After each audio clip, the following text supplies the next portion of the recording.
दोस्तों, यदि आप भी आपके घर की सुख, शांति, संतान की कमी और धन की कमी या कर्ज से परेशान हो चुके हैं, या आपका भाग्य आपका साथ नहीं दे रहा है, तो दोस्तों 7 जनवरी 2024 को एकादशी में सबसे बड़ी एकादशी कहे जाने वाली सफला एकादशी के दिन केले के पेड़ से जुड़े इस चमत्कारी और 100% सटीक और असरदार उपाय को आप जरूर करें और आप देखेंगे कि कुछ ही दिनों में आपकी सभी समस्याओं का हल संपूर्ण रूप से हो जाएगा।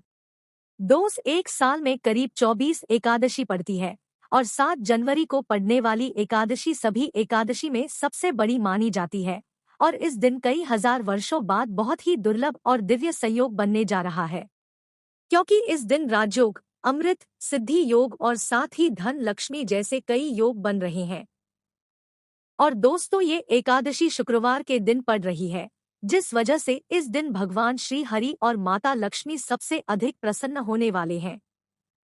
इसलिए दोस्तों, अगर आप भी विष्णु और महालक्ष्मी से इस दिन जो भी सच्चे दिल से मांगेंगे वो मनोकामना आपकी जरूर पूरी होगी।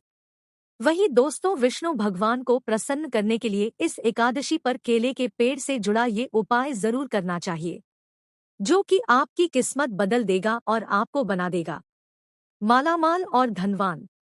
साथ ही इस एकमात्र उपाय से आपके सभी दुखों का नाश हो जाएगा। इसलिए दोस्तों, वीडियो को आखिर तक जरूर देखिए। और दोस्तों, अगर आप भी अपने जीवन में भगवान श्री हरि विष्णु की कृपा पाना चाहते तो इस वीडियो को लाइक करें कि कमेंट में जय श्री हरि, जय मां लक्ष्मी लिखना ना भूले। दोस्तों, मार्गशीर्ष शुक्ल एकादशी को सफला एकादशी कहा जाता है। इसे मोक्ष प्राप्ति का दिन कहा जाता है। इस दिन भगवान कृष्ण ने अर्जुन को गीता का ज्ञान दिया था। इस दिन पूजा उपासना से व्यक्ति को मोक्ष की प्राप्ति होती है। इस दिन किए गए दान का कई गुना फल मिलता है। इस साल सफला एकादशी का व्रत 7 जनवरी को रखा जाएगा। तो आइए दोस्तों, बात करते हैं सफला एकादशी के दिन केले के पेड़ से उपायों के बारे में, जो आपकी किस्मत चमका देंगे। दोस्तों, केले के पौधे की पूजा से बृहस्पति देव प्रसन्न होते हैं। तो अगर आप एकादशी के दिन केले के पौधे की जड़ में चंदन की कुछ ढलियां डाल दें, जैसे चंदन के वृक्ष की ढलियां यानी चंदन की छोटी छोटी लकड़ी जो होती है, उसका भी प्रयोग कर सकते हैं।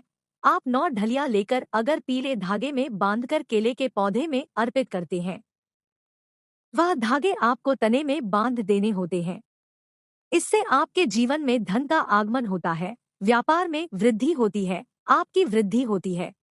अगर आप ये उपाय करते हैं तो धन का आगमन आपके जीवन में बना रहता है। तो यह गुरुवार के दिन करना है। सुबह के समय पहले आप स्नान इत्यादि करने के बाद जल अर्पित कर दीजिए और उसके बाद 9 छोटी छोटी ढलियां जो चंदन की लकड़ी की हो तो बहुत अच्छी बात है। अगर आपके पास चंदन की ढली उपलब्ध ना हो तो आप गोपी चंदन भी 9 टुकड़े 9 धागों में बांधकर टांग सकते हैं। ये आपके मन की सभी कामनाएं पूर्ण कर देता है। दोस्तों, एकादशी के दिन केले की जड़ में पानी के साथ हल्दी चढ़ाई जाए। जैसे थोड़ा सा जल लीजिए और उसमें थोड़ी सी हल्दी डालिए और यह अगर आप जड़ में अर्पित करते हैं इस मंत्र के जप के साथ तो आपका भाग्य तेज होता है। और अगर आपका भाग्य साथ नहीं देता है, आपको नौकरी मिलने में कोई बाधा आ रही है या आपके व्यापार में तरक्की रुकी हुई है, तो आपको केले के पौधे में हल्दी वाला जल जरूर अर्पित करना चाहिए। एकादशी के दिन अगर आप ऐसा करते हैं तो बहुत ही शीघ्र आपके जीवन में परिवर्तन होता है। दोस्त, जो लोग अपनी जिंदगी में बहुत अधिक परेशान हैं, आपका कोई भी काम नहीं बन रहा है और आप हर तरफ से परेशान हैं, घर में भी आपके परेशानी है, आप बाहर जहां काम करते हैं वहां भी आपको बहुत अधिक दिक्कतें आ रही है, तो आपको चाहिए कि एकादशी के दिन केले के पेड़ की जड़ में थोड़ा सा गुड़, भीगी हुई चने की दाल डालकर अर्पित कीजिए। तो जल के पात्र में आपको थोड़ा सा गुड़ डाल देना है और उसमें ही थोड़ी सी भीगी हुई चने की दाल डालकर बृहस्पति देव को यानी कि केले के पौधे आपको अर्पित करना है। यह आप कुछ बृहस्पतिवार ही करेंगे तो बृहस्पति भगवान की कृपा आप पर होगी और आपके जीवन में जो भी काम आपके नहीं पूरे हो रहे थे वह सभी काम पूरे होने लग जाते हैं।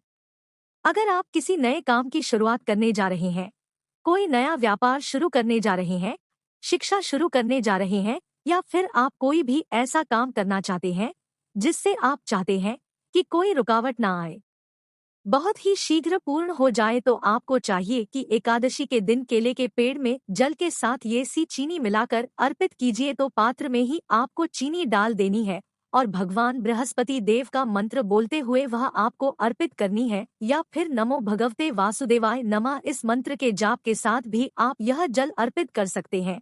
यदि आपकी जिंदगी में बहुत अधिक मुश्किलें हैं, मतलब आप समस्याओं से घिरे हुए हैं, कर्ज से घिरे हुए हैं, मांगलिक कार्य आपके घर में रुके हुए हो, किसी भी प्रकार का शुभ कार्य आपके जीवन में नहीं हो रहा है, घर में अगर शादी ब्याह है वह भी आपका ठीक से नहीं होता है। कई बार क्या होता है कि हम घर में एक छोटा सा हवन भी बिना क्लेश के नहीं करवा पाते हैं। इस तरीके की स्थिति घर में होती है, मतलब बहुत अधिक नकारात्मक ऊर्जा अगर आपके जीवन में है, आपके घर परिवार में है, तो आपको चाहिए कि केले के पेड़ की जड़ों में 2 हल्दी की साबुत गांठें रख दें। ऐसा अगर आप इस एकादशी पर करते हैं तो बहुत ही शीघ्र आपके जीवन से ये जो समस्या है कि आपका हर कार्य निर्विघ्न पूरा नहीं हो पाता है, आपके सब कार्यों में कलह क्लेश है, इससे आपको मुक्ति मिलेगी। अगर आप मंदिर में जाकर पूजा कर रहे हैं, मंदिर में केले का पौधा है और वहां आप पूजा कर रहे हैं, तब तो हल्दी की गांठ आप वहीं पर छोड़ दीजिए।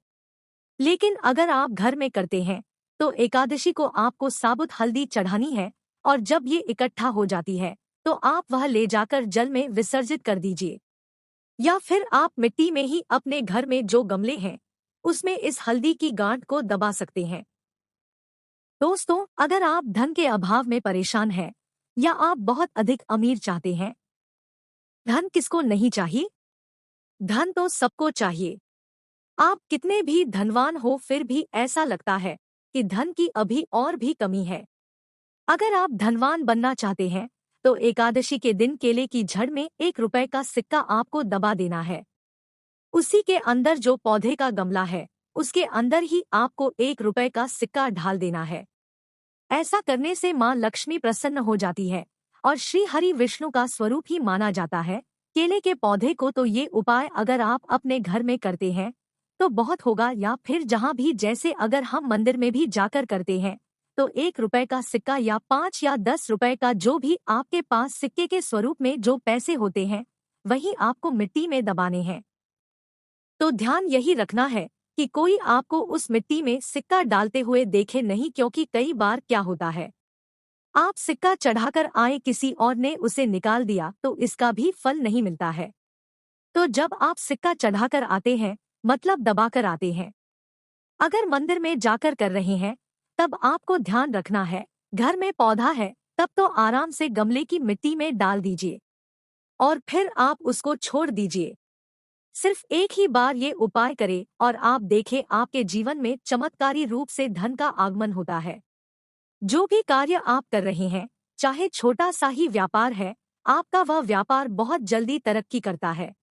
नौकरी में भी आपको प्रमोशन मिलता है। धन आगमन के रास्ते आपके जीवन में खुलने लग जाते हैं।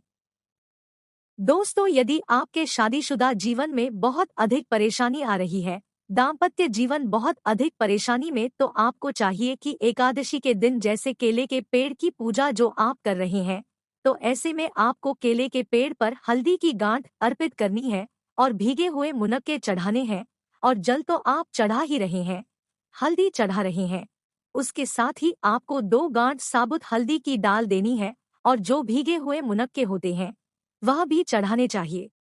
ऐसा करने से आपके जीवन में जो दाम्पत्य जीवन में परेशानी आ रही है वह दूर होती है और आपके दाम्पत्य जीवन में मधुरता आनी हो जाती है। पति पत्नी के रिश्ते मधुर होने लग जाते हैं। ऐसा आप एकादशी को करेंगे तो बहुत ही शीघ्र चमत्कारी लाभ होगा। दोस्तों, आपकी शादी में अधिक परेशानी आ रही है या फिर आपको संतान प्राप्ति में बहुत बाधाएं आ रही है, तो आपको क्या करना चाहिए? एकादशी के दिन केले की आप पूजा कीजिए, हल्दी डालकर जल अर्पित कीजिए और उसके बाद आपको क्या करना है, थोड़ा सा पीला कपड़ा आपको केले के पौधे पर ढालना है, अर्पित करना है, पीला कपड़ा चढ़ा देना है और आपको केले की परिक्रमा करनी है। आपको केले के पौधे के साथ परिक्रमा करनी है। मन में आपके जो भी कामना है, चाहे आप विवाह की कामना रखते हैं या फिर आपकी संतान प्राप्ति में बाधा आ रही है, तो आप भगवान बृहस्पति देव से प्रार्थना कीजिए कि आपके मन की यह कामना है बहुत ही शीघ्र पूर्ण हो, तो बहुत ही शीघ्र आपके विवाह में जो बाधाएं आती है वह दूर होती है और शीघ्र ही आपके विवाह के योग्य बनने लग जाते हैं। रिश्ता आपका जो बार बार टूट रहा है, तब आप यह उपाय करें, बहुत ही शीघ्र आपको होगा। मन चाहा वर चाहते हैं, तब भी आपको इस विधि से केले की पूजा करनी चाहिए कि पहले आपको जल में हल्दी मिलाकर अर्पित करना है। थोड़ी सी भीगी हुई चने की दाल ढाल दीजिए, मुनक्का अर्पित कीजिए और उसके बाद आपको पीला कपड़ा अर्पित करना है और 7 परिक्रमा क्लॉकवाइज करनी है। जैसे हम सीधा घूमते हैं उसी तरीके से इसके बाद बृहस्पति देव से प्रार्थना करेंगे, तो आपके विवाह में संतान में जो भी बाधाएं आ रही है बहुत ही शीघ्र दूर होती है। दोस्तों, एकादशी के दिन नहाने के बाद केले के पेड़ पर जल बहुत शुभ माना जाता है और अगर आप हल्दी मिला हुआ जल अर्पित करते हैं तो इससे आपके सभी कार्यों में सफलता मिलती है, आपके सभी शुभ कार्य बनने लग जाते हैं। घर में अगर किसी भी प्रकार की धन की समस्या है, धन रुका हुआ है, धन का आगमन नहीं हो रहा है, आपके जीवन में सुख समृद्धि नहीं है, तो आपको क्या करना चाहिए? एकादशी के दिन केले के पेड़ पर चंदन की माला अर्पित करनी चाहिए। चंदन की माला मार्केट में आसानी से मिल जाती है, जो पूजा की दुकान होती है वहां से लीजिए और उस माला को आप पौधे पर टांग दीजिए और थोड़ी सी हल्दी पौधे के जड़ में अर्पित कीजिए। जल्दी कीजिए, उसके बाद आपको थोड़ी सी हल्दी पाउडर अर्पित करनी है। इससे आपके जीवन की सभी परेशानियां दूर होंगी। आप जिस भी परेशानी से ग्रस्त है, अगर सिर्फ आप चंदन की माला उस केले के पौधे पर डाल देते हैं और हल्दी अर्पित करते हैं, जल अर्पित करते हैं, 7 बार परिक्रमा करते हैं, तो इससे आपके जीवन की सभी परेशानियां दूर होंगी, सुख समृद्धि का आगमन होगा। मन में कोई विशेष कामना है, जैसे धन संतान लिए प्रार्थना करना चाहते हैं, तो उस समय जब आप चंदन की माला अर्पित कर रहे हैं, आप भगवान से प्रार्थना कीजिए, बहुत ही शीघ्र आपकी कामना पूर्ण होती है। और अगर आप किसी भी प्रकार की परेशानी से ग्रस्त हैं, एकादशी के दिन केले की पूजा करेंगे, केले के पौधे में आप जल अर्पित करेंगे, परिक्रमा करेंगे, तो बहुत ही शीघ्र देव की कृपा प्राप्त होगी। बृहस्पति देव की कृपा से हमारे जीवन के सभी शुभ कार्य होते हैं, मांगलिक कार्य होते हैं, हमारा भाग्य तेज होता है। दोस्तों, इस दिन करने के बाद सफला एकादशी व्रत कथा अवश्य पढ़नी और सुननी चाहिए। कहा जाता है कि इस दिन पूजा करने से बाद कथा पढ़ने और सुनने से व्रत और सभी उपाय पूर्ण माने जाते हैं। तो आइए जानते हैं सफला एकादशी व्रत की कथा व महत्व के बारे में। महाराज युधिष्ठिरा ने कहा है, भगवान आप तीनों लोकों के स्वामी, सभी को सुख देने वाले और जगत के पति हैं। मैं आपको नमस्कार करता हूँ। हे देव, आप सबके सखा है। मेरे संशय को दूर बताइए कि मार्गशीर्ष एकादशी का क्या नाम है, उस दिन कौन से देवता का पूजन किया जाता है और उसकी क्या विधि है, कृपया कर मुझे बताएं। भगवान श्री कृष्ण कहने लगे कि धर्मराज, तुमने बड़ा ही उत्तम प्रश्न किया है, इसके सुनने से तुम्हारा यश संसार में फैलेगा। मार्गशीर्ष शुक्ल एकादशी अनेक पापों को नष्ट करने वाली है, इसका नाम सफला एकादशी है। सफला एकादशी के दिन भगवान के दामोदर रूप की पूजा की जाती है। इसके पीछे की कथा है कि गोकुल नाम के नगर में खानस नामक राजा राज्य करता था। उसके राज्य में चारों वेदों के जानने वाले ब्राह्मण रहते थे। वह राजा अपनी प्रजा का अपनी संतान की तरह लालन पालन करता था। एक बार रात में राजा ने एक सपना देखा कि उसके पिता नरक में चले गए हैं। यह सोचकर उसे बहुत अचंभा हुआ। सुबह उठकर वह विद्वान ब्राह्मणों के पास गया और अपना सपना सुनाया और कहा कि मैंने अपने पिता को नरक में कष्ट उठाते देखा है। उन्होंने मुझसे कहा कि हे पुत्र, मैं नरक में पड़ा हूँ, से तुम मुझे मुक्त कराओ। जब से मैंने ये वचन सुने हैं, तब से मैं बहुत बेचैन हूँ। मुझे इस राज्य, धन, पुत्र, स्त्री, हाथी, घोड़े आदि में कुछ भी सुख नहीं लग रहा है। राजा ने कहा, हे ब्राह्मण देवताओं, इस दोहा के कारण मेरा सारा शरीर जल रहा है। अब आप कृपा करके कोई तप, दान, व्रत आदि ऐसा उपाय बताइए जिससे मेरे पिता को मुक्ति मिल जाए। उस पुत्र का जीवन व्यर्थ है जो अपने माता पिता का उद्धार ना कर सके। एक उत्तम पुत्र जो अपने माता पिता और पूर्वजों का करता है, वह 1000 मूर्ख पुत्रों से अच्छा है। जैसे एक चंद्रमा सारे जगत में प्रकाश कर देता है, परंतु हजारों तारे नहीं कर सकते। ब्राह्मणों ने कहा है, राजन, यहाँ पास ही भूत, भविष्य, वर्तमान के पर्वत राशि का आश्रम है। आपकी समस्या का हल वे जरूर करेंगे। ऐसा सुनकर राजा मुनि के आश्रम पर गया। उस आश्रम में अनेक शांत चित्त योगी और मुनि तपस्या कर रहे थे। उसी जगह पर्वत मुनि बैठे थे। राजा ने मुनि को साष्टांग दंडवत किया। मुनि ने राजा से सांगोपांग। राजा ने कहा कि महाराज, आपकी कृपा से मेरे राज्य में सब कुशल है, लेकिन अकस्मात मेरे चित्त में अत्यंत अशांति होने लगी है। ऐसा सुनकर पर्वत मुनि ने आंखें बंद की और राजा के भूत के बारे में विचार करने लगे। फिर बोले हैं, राजन, मैंने योग के बल से तुम्हारे पिता के कुकर्मों को जान लिया है। उन्होंने पूर्व जन्म में कामातुर होकर एक पत्नी को रति दी, किंतु सौत के कहने पर दूसरे पत्नी को आर्तु दान मांगने पर भी नहीं दिया। उसी पाप कर्म के कारण तुम्हारे को नर्क में जाना पड़ा। तब राजा ने कहा, इसका कोई उपाय बताइए। मुनि बोले, हे राजन, आप मार्गशीर्ष एकादशी का उपवास करें और उस उपवास के पुण्य को अपने पिता को संकल्प कर दें। इसके प्रभाव से आपके पिता की अवश्य नर्क से मुक्ति होगी। मुनि के ये वचन सुनकर राजा महल में आया और मुनि के कहने अनुसार कुटुंब सहित सफला एकादशी का व्रत किया। इसके उपवास का पुण्य उसने पिता को अर्पण कर दिया। इसके प्रभाव से उसके पिता को मुक्ति मिल गई और में जाते हुए वे पुत्र से कहने लगे, हे पुत्र, तेरा कल्याण हो। ये कहकर स्वर्ग चले गए। इसीलिए इस एकादशी को सफला एकादशी कहते हैं। जो लोग सफला एकादशी का व्रत करते हैं उनके समस्त पाप नष्ट हो जाते हैं। इस व्रत से बढ़कर मोक्ष देने वाला और कोई व्रत नहीं है।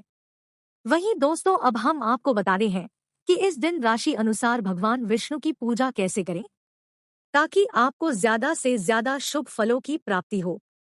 मेष राशि के जातक सफला एकादशी तिथि पर भगवान विष्णु की विधान से पूजा करें। इस समय भगवान विष्णु को प्रसाद में माखन मिश्री का भोग लगाएं। वृषभ राशि के जातक सफला एकादशी तिथि पर भगवान विष्णु को प्रसन्न करने हेतु चावल की खीर अर्पित करें।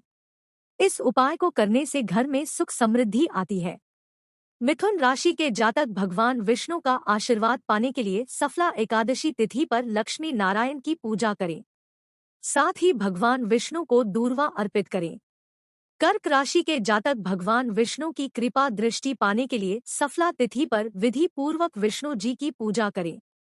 साथ ही दूध, दही और खीर प्रसाद में अर्पित करें। सिंह राशि के जातक श्री नारायण हरि विष्णु को प्रसन्न करने के लिए सफला एकादशी तिथि पर भगवान विष्णु को गुड़ और लड्डू अर्पित करें। कन्या राशि के जातक श्री हरि विष्णु की कृपा पाने के लिए सफला एकादशी तिथि पर स्नान ध्यान कर केसर मिश्रित दूध से अभिषेक करें। तुला राशि के जातक सफला एकादशी तिथि पर विधि विधान से भगवान श्री हरि विष्णु की पूजा करें ही प्रसाद में भगवान को खीर अर्पित करें। वृश्चिक राशि के जातक भगवान विष्णु की कृपा पाने के लिए सफला एकादशी तिथि पर दूध में शहद मिलाकर अभिषेक करें। धनु राशि के जातक भगवान विष्णु को प्रसन्न करने हेतु सफला एकादशी तिथि पर केसर मिश्रित दूध से अभिषेक करें।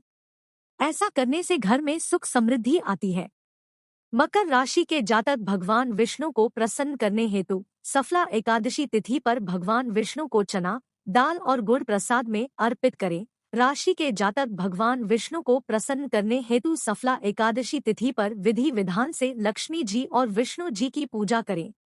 साथ ही प्रसाद में श्रीफल अर्पित करें। मीन राशि के जातक सफला एकादशी तिथि पर पूजा के समय भगवान विष्णु को पीले रंग के फूल और फल अर्पित करें। साथ ही विष्णु चालीसा का पाठ करें।